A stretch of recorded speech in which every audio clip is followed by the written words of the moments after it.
What is up, people of the world?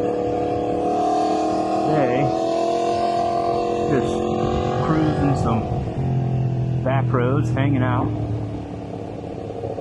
Finally getting a chance to test out an audio setup.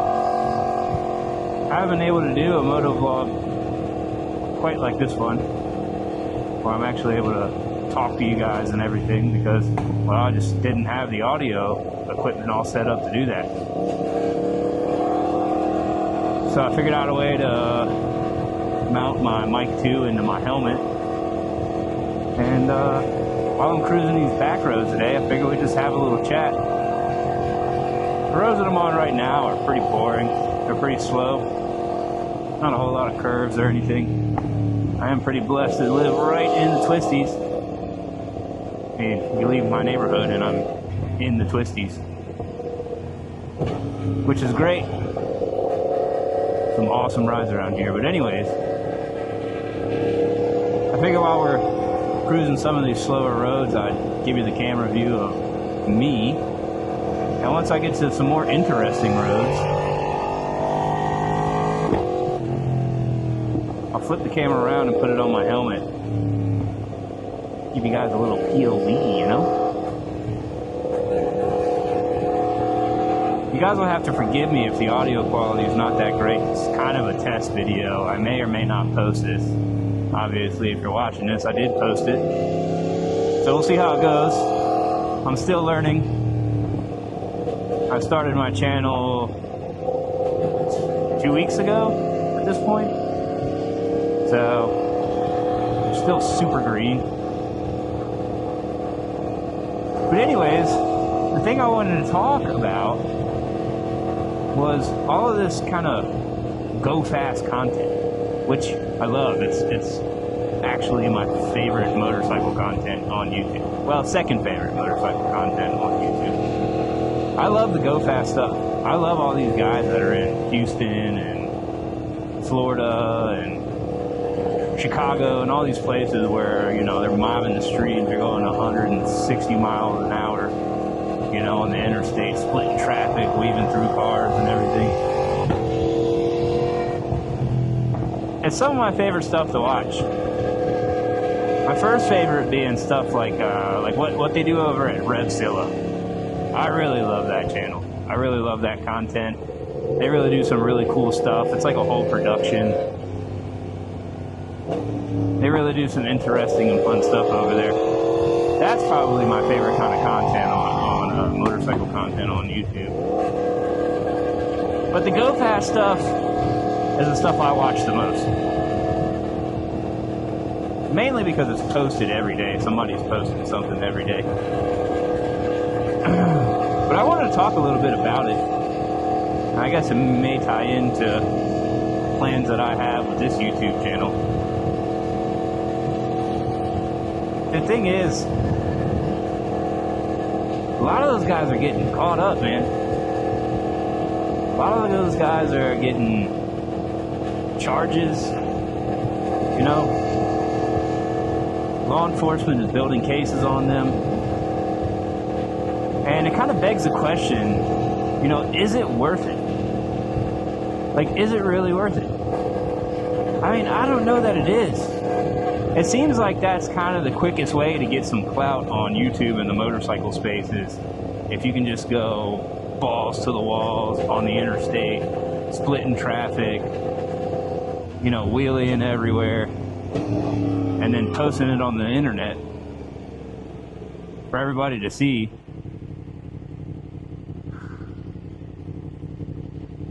Basically handing yourself to law enforcement on a silver platter.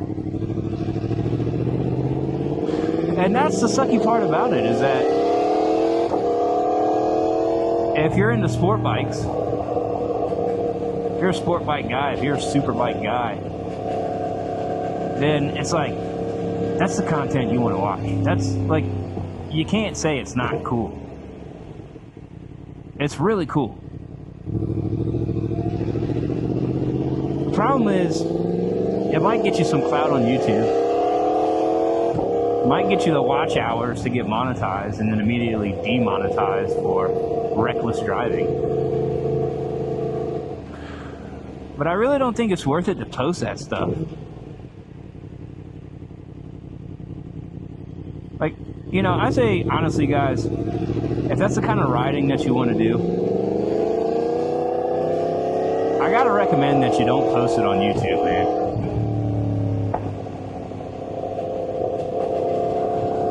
I mean, I really can't recommend enough that you don't post yourself doing that sort of stuff on YouTube.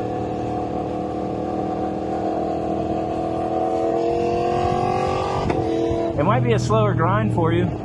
You might not get the views as fast, but I think it'll end better.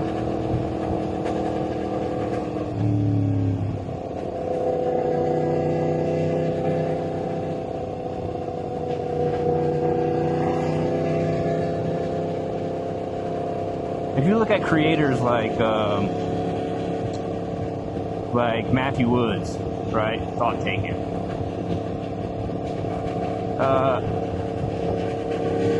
I mean, he's closing in on 1 million subscribers, which is kind of a big deal. Like, as a 23-year-old kid, I'm sure he's making decent money and enjoying himself being on YouTube.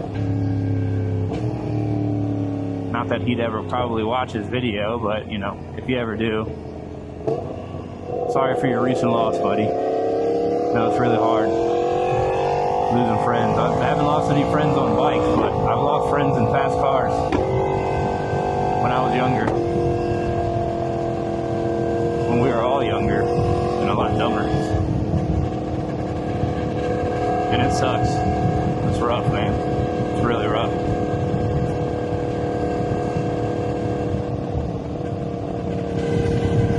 But if you look at somebody like Matthew Woods, I'm sure he's doing a lot of the same stuff that these other guys are doing. Going $160, $180 on the highway. I guarantee you he's probably done some of that stuff, but you don't see him posting it. And I don't see him getting taken out. It's just, I guess the message that I want to get out to some of you guys, especially the younger guys, and I'm not trying to be like punk status right now, you know what I mean? But being in my 30s now and kind of seeing things from a different lens is that, like, you young guys who are in your early 20s right now, you're caught up in the culture and you really don't have much to lose, and so you're willing to like risk it all for some success on YouTube, Instagram, social media in general. But you might not have a lot to lose now, but you actually, in all reality, you do have a lot to lose right now. And what you do have to lose is your future self.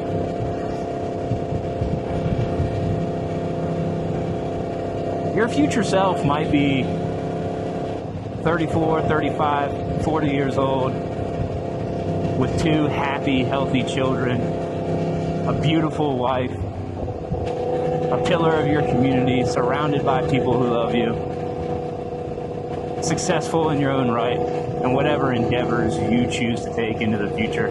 Maybe you have a business, maybe you have a career. Who knows?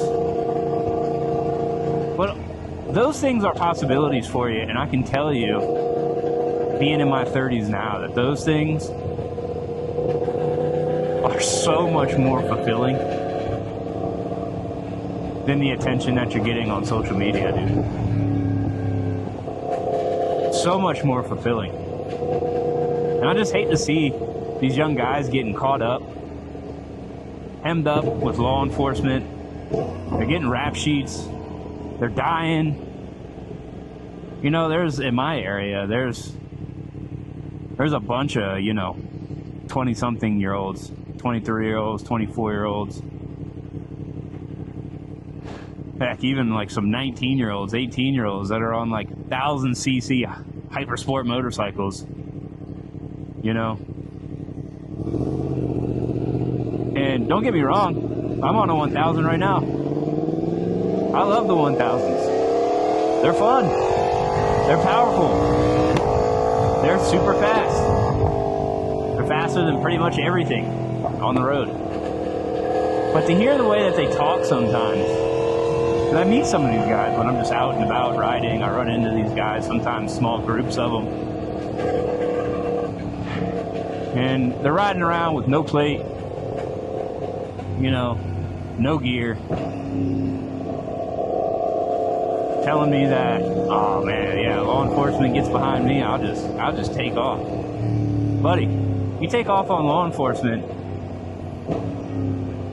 the worst thing that can happen to you if you do stop for law enforcement is you get your bike impounded and you get a reckless driving charge. And you get some points on your license and it sucks and it's a little bit of a battle for a little bit. But you're alive. I'm gonna tell you what can happen when you run from the cops, because I see it all the time. Especially with younger dudes that don't have a ton of skill. Maybe they're year 1, year 2, even year 3 riders. And they run from the police. And you end up, you could have stopped for the police and maybe that cop would have just let you off with a warning, or maybe he would have knocked down your ticket from a reckless to just speeding, and you paid a $300 ticket and you got 5-6 points on your license. But you decide to run, and what ends up happening is you wreck your bike's totaled, oop, gravel. You don't have a bike anymore. You're all skinned up. Maybe you got some broken bones. Maybe you have permanent damage to your body because you weren't wearing gear. Even if you are wearing gear, sometimes crashes are just that bad. Maybe you die.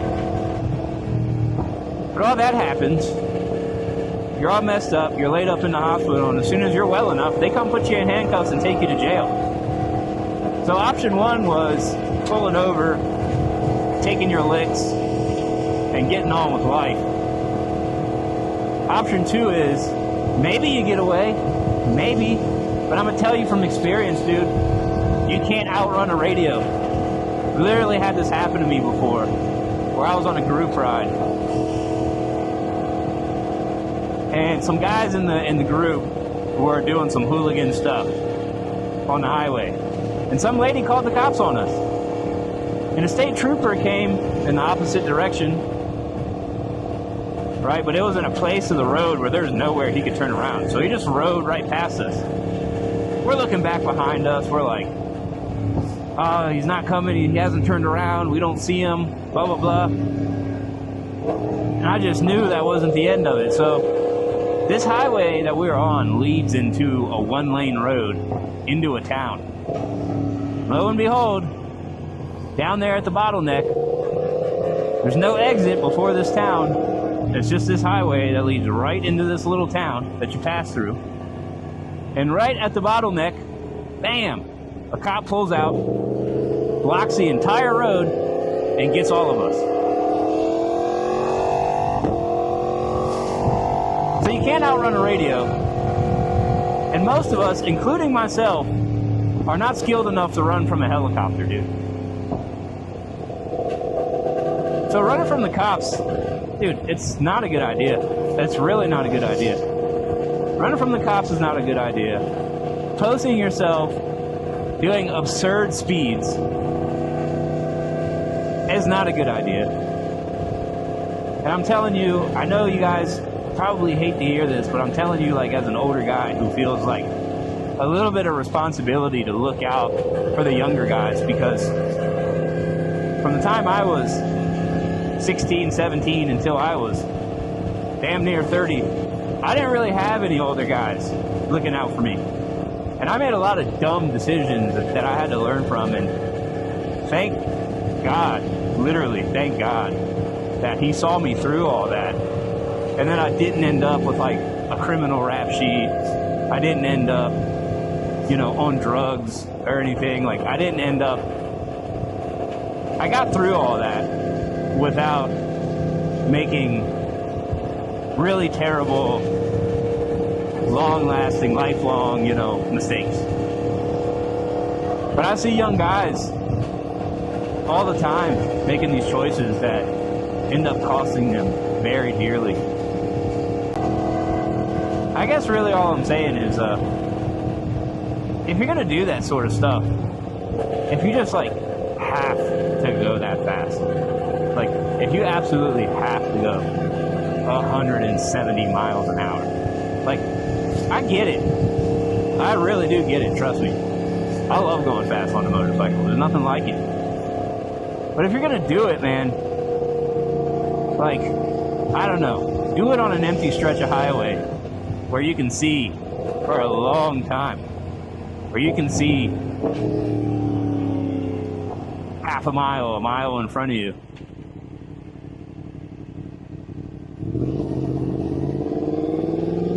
And you know that there's no road debris. There's no other cars around that are gonna call the cops on you. There's no cops sitting there waiting for you. Like, you're gonna, I'm not telling you to do it because it's illegal and it's dangerous, so I'm not gonna sit here and tell you to do it. But if you're gonna do it, be smart about it, man.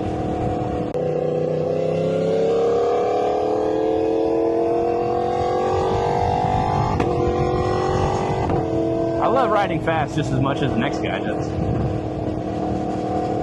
I love it. I mean, like I said, there's twisties all over my area, but the roads that I get a little bit, we'll say, spirited on are roads that I know like the back of my hand. I know where all the gravel washes out after a storm. I know which driveways are paved and which ones aren't. So I know where the gravel's gonna be. I know where the dirt's gonna be. I know the turns like the back of my hand. I scouted these roads before, meaning that I ride the road, I get a feel for it, I make sure there's no debris on it or anything, I keep in mind things to look out for, and then I have some fun on those roads when there's no cars around. If you guys watch some of my POV footage, not much of it on the channel right now, if you guys watch some of that footage, you'll see that I slow down over like every hill. I treat a hill like a blind turn. I slow down when I see cars coming in the opposite direction. Like, I don't act like an absolute hooligan in front of everybody all the time. Because here's the thing, you do that, especially in your home area, people are going to memorize your bike. People are going to memorize your gear. People are going to be like, oh yeah, that black bike with that white and red helmet. Yeah, I see him all the time. He rides like a jerk. You'll start to develop a reputation for yourself if you do that in your hometown. You know, I remember seeing a Jigsaw video not too long ago where he kind of talked about the same thing. And big ups to Jigsaw because a lot of young guys look up to him. Heck, I mean, I'm in my 30s and I kind of look up to the guy because he's just so skilled on a bike. He's just in such control because he's been on bikes his whole life, and the guy's a great rider. I mean, he does track riding, he does street riding, he stunts. He's like all things motorcycle, you know what I mean? So in a way, I kind of look up to the guy too. Do I want to trade places with him? No, I have a great life, but he's a great rider, and he's somebody I at least respect in that right of being skilled. But even he was talking about not running from the cops, especially in your hometown, especially in your home city. You think that if you you post all this content about you going super, super fast, and you're out here acting like a jerk, crossing double yellow lines to pass everybody all the time, everywhere you go, you know, just riding like a straight hooligan everywhere you go. You think that that's not gonna catch up with you in your hometown?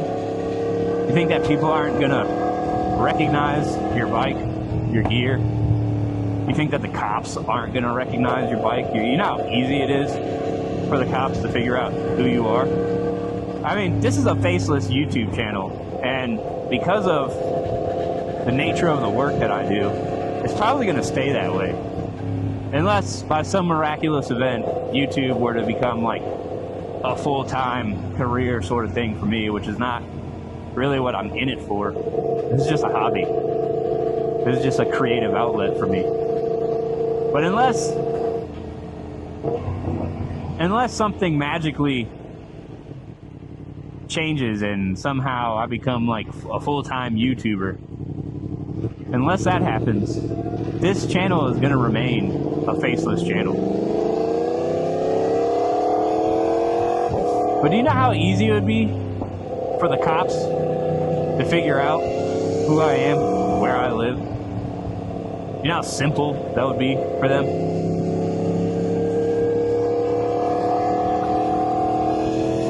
So the moral of the story is like,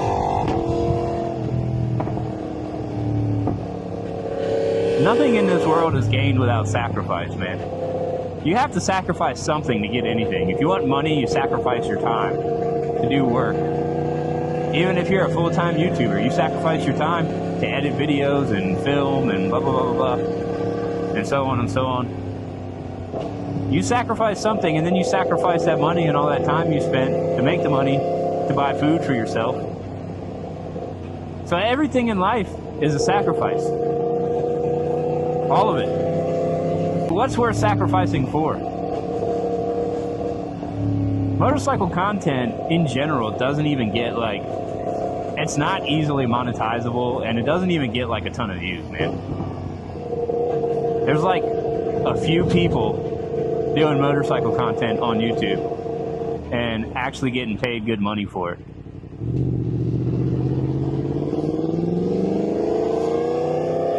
Most people are not making money like that. Most people are making nothing. And so what are you sacrificing for like a little bit of clout and maybe some short-lived, fame? Like I said earlier, you're potentially sacrificing your future self.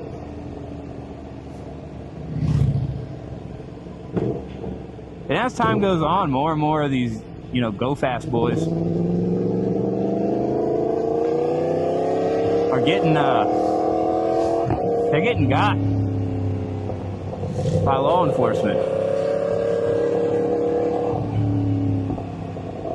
I just don't think it's worth it for however much money you're going to make on YouTube. Even if you get 300,000 subscribers, 1 million subscribers, 500,000 subscribers, and you make, I don't know, $20,000 a month or whatever you make on YouTube, I don't think it's worth the potential risk. Especially when, like, there's lots of people on YouTube getting millions and millions of views that are just sitting in front of a desk talking. They're telling you true crime stories or something. Or they're explaining, I don't know, they're explaining the stock market, or they're explaining 401ks, or they're explaining YouTube.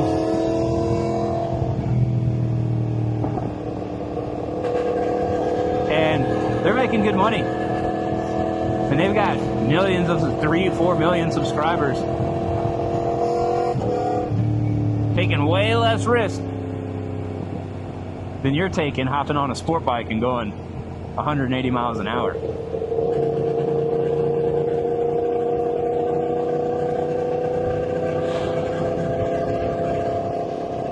I guess it's just something that's been on my mind, especially since I started this whole YouTube journey. Because I'll be honest with you guys, I watch all that stuff. All the fast boys, doing their craziness, the Houston tunnels and all that. Dude, I watch all that stuff, and it's awesome. I mean, you can't deny it. It's freaking awesome. I just don't know if it's really worth it.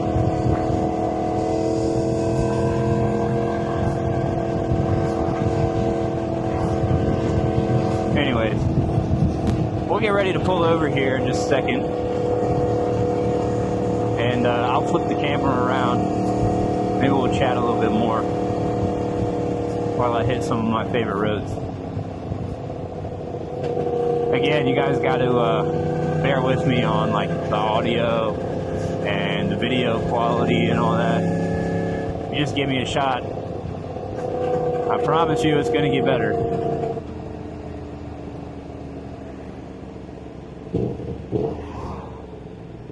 I'm just still trying to figure it all out. This is my first time trying to record in this way. So hopefully it goes well. Hopefully this gets posted.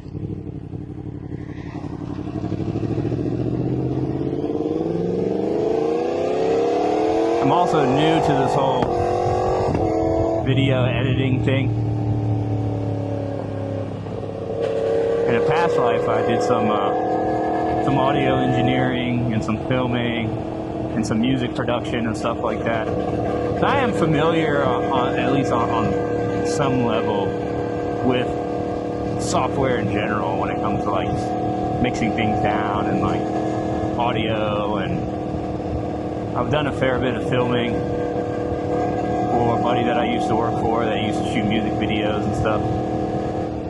But the one thing I've never done before now was video editing. Now, I have Final Cut Pro, but I have no idea what I'm doing on that software, and it's a pretty steep learning curve so far. So pretty much what I've been doing is just editing things on the DJI Mimo app, which is why the content has been like so basic so far.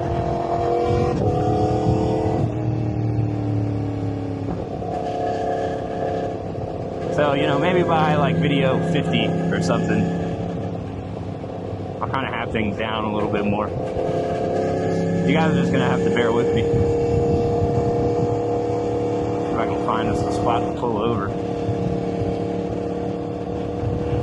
One of the things that kind of sucks about all these back roads where I live is that finding a spot to pull over is actually kind of hard. It's not like out on the highways and city streets and all that where there's a gas station every half a mile. And if you need to pull over, it's real simple, real easy. These roads, pulling over can actually be a bit precarious. Looks like this might be a good spot. Pull over real quick. Switch this camera around. I'll be back with you guys in just a minute. Alright guys, and we're back. Let this car get in front of me a little bit. That way I can actually take some of these turns with a little bit of speed. So I'll tell you what, it got really hot really quick. So where were we?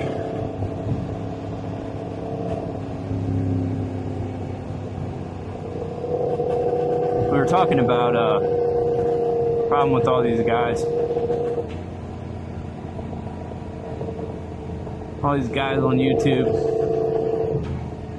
going wicked fast through traffic. I won't keep hammering the point. I think you guys kind of get it by now. My only real point I guess I'm trying to make is don't get so caught up in the culture. Don't get so caught up in the clout.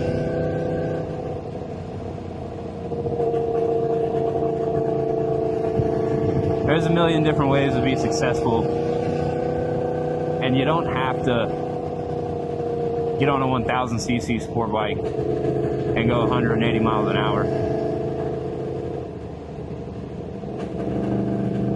There's some really good YouTube channels out there that don't do that stuff, that are doing just fine. I mean, look at Chase on Two Wheels. Look at, oh man, what's his name? I can't remember his name, from Bikes and Beards. He's a bearded mechanic. Look at Do It With Dan. Look at Dan the Fireman. Prime example of like the exact opposite. He's running a successful YouTube channel about motorcycle safety, about taking it easy, about getting the proper training, about not buying a 1000 at 19 years old. I mean, just as much as anybody, I want to spread the love of motorcycling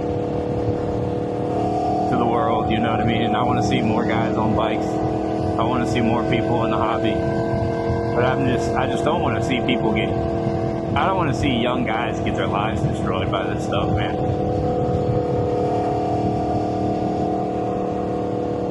Because they do.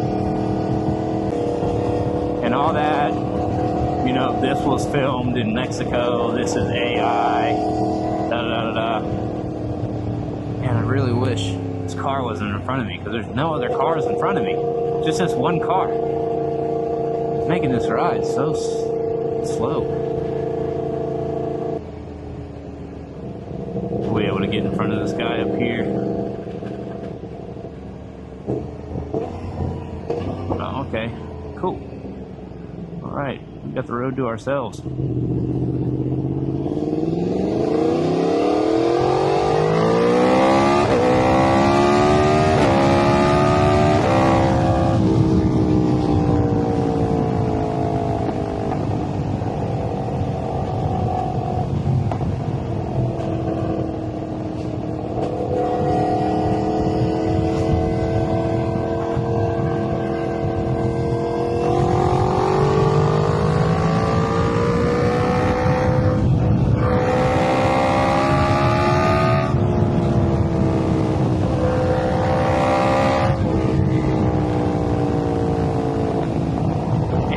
Watch my other video, then you'll probably recognize this road we're about to be on. Really fun road.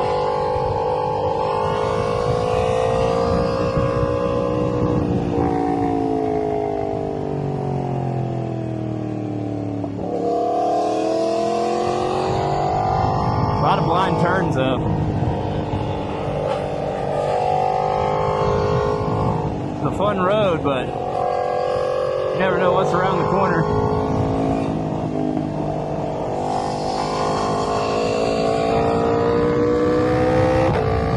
You gotta take it easy. A lot of deer on this road.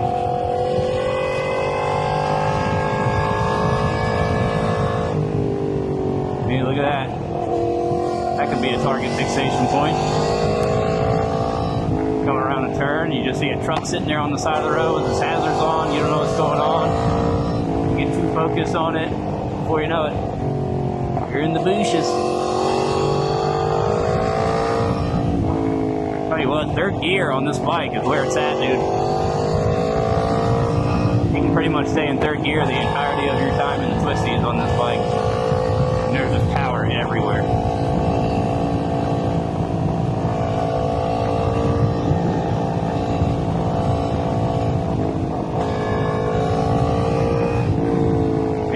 Blind turn. It's around the corner. I don't know. I'm gonna take it easy. Okay, I see my exit. Speed up a little bit.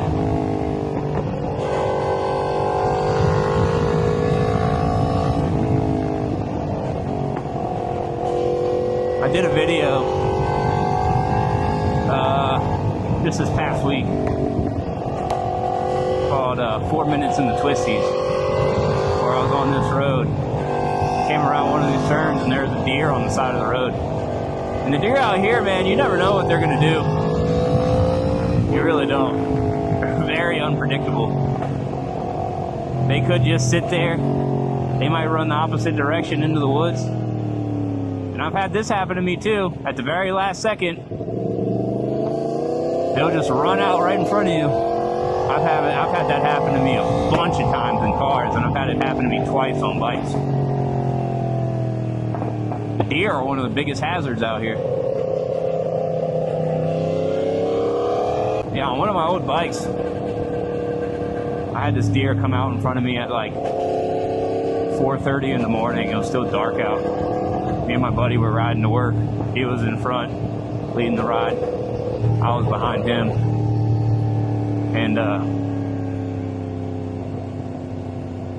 And he, you know, we're on Cardos, so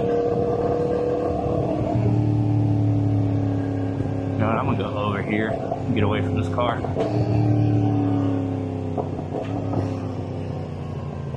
We're on Cardos. So he's able to call it out for me. Just wanted to see, look, gravel. Yeah, I knew that was coming and I slowed down. See that? This is one of those roads you can really get in trouble on because there's no paint on it. It's pretty much a private road or a little residential area. Turns are like super tight, and the cars back here, they like to use the entirety of this road. I mean, there's not much space on it, so I kind of get it, but this is one of those roads you got to be real careful on.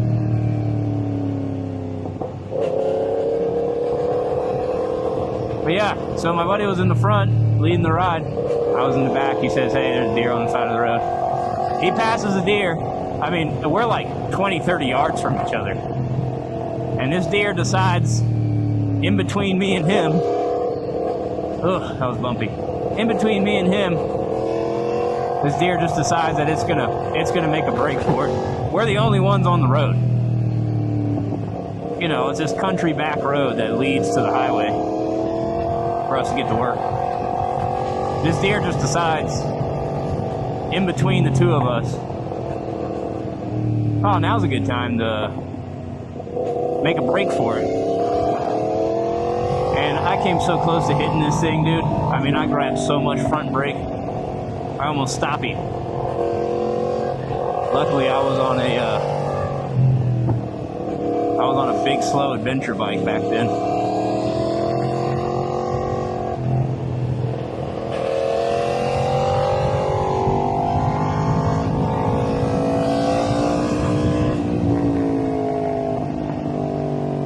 But yeah, I mean, I came so close to hitting this thing, I could have reached over the front of the bike and grabbed this thing by its neck.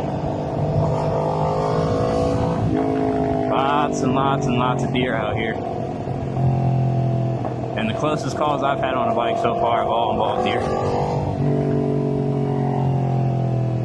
Once you get closer to the cities, that's when the drivers become a real problem. Drivers out here aren't really that much of a problem because they know these roads too really well, and you kind of just can't text and drive on these roads. But once you get closer to the cities, look at this. Once you get closer to the cities, and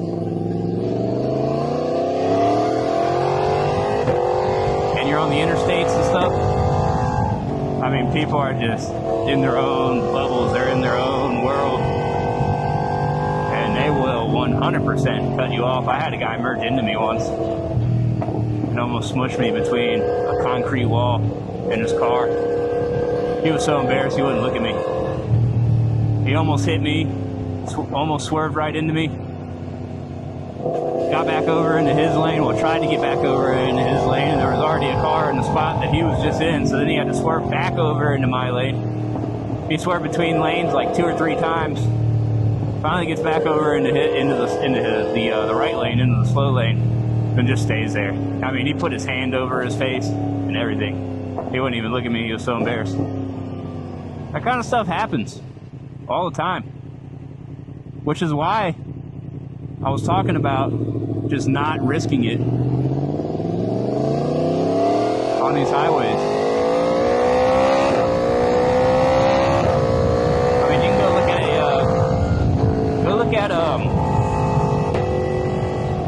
you want to see just how quick it happens. I'll tell you one thing that I do. I don't know if it's a good thing or not, you tell me, but there's a YouTube channel called Crash Bandito.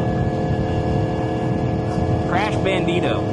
Go check out his channel because he will show you just how, like right here, I can pass these cars, right? Pretty easily on a bike like this. But look, driveway here, driveway there, driveway there, driveway there. You never know when there's going to be a car pulling out of one of these driveways, man. It's just like, it's so sketchy, dude. It's so sketchy. Yeah, go watch Crash Bandito, and you'll see just how easily it happens. And hopefully that'll give you some kind of a reality check. Watch Dan Dan the Fireman. Like, look at this. Look at that. See that? That right there might have looked like nothing to you, that truck pulling up there. But people, I've seen people pull out of that spot specifically without even looking. Pulling right out. I mean, it can happen just like that. I guess that's the one benefit, if you're going to go fast and doing it on the highway, is that everybody's going the same direction, and there's not a bunch of like intersections where people are pulling, you know, laterally into your lane.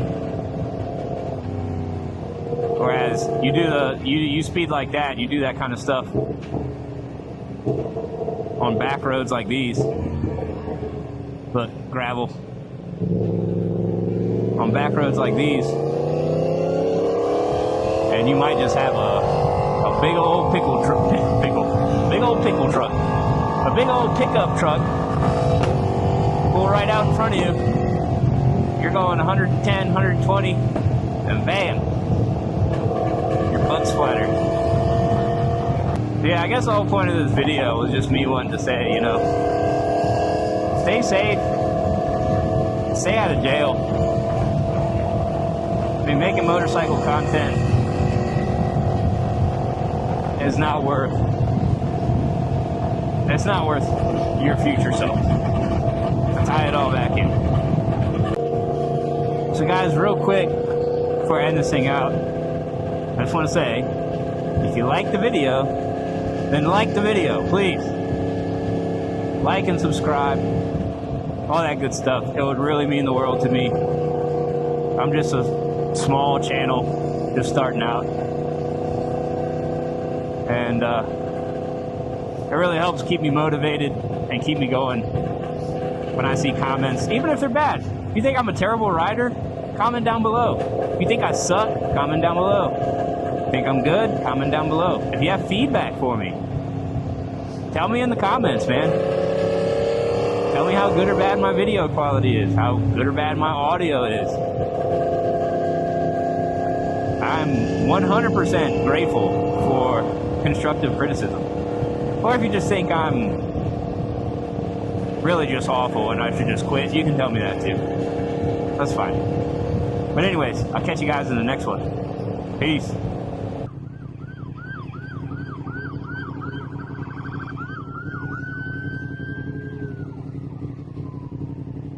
Man, them boys is out.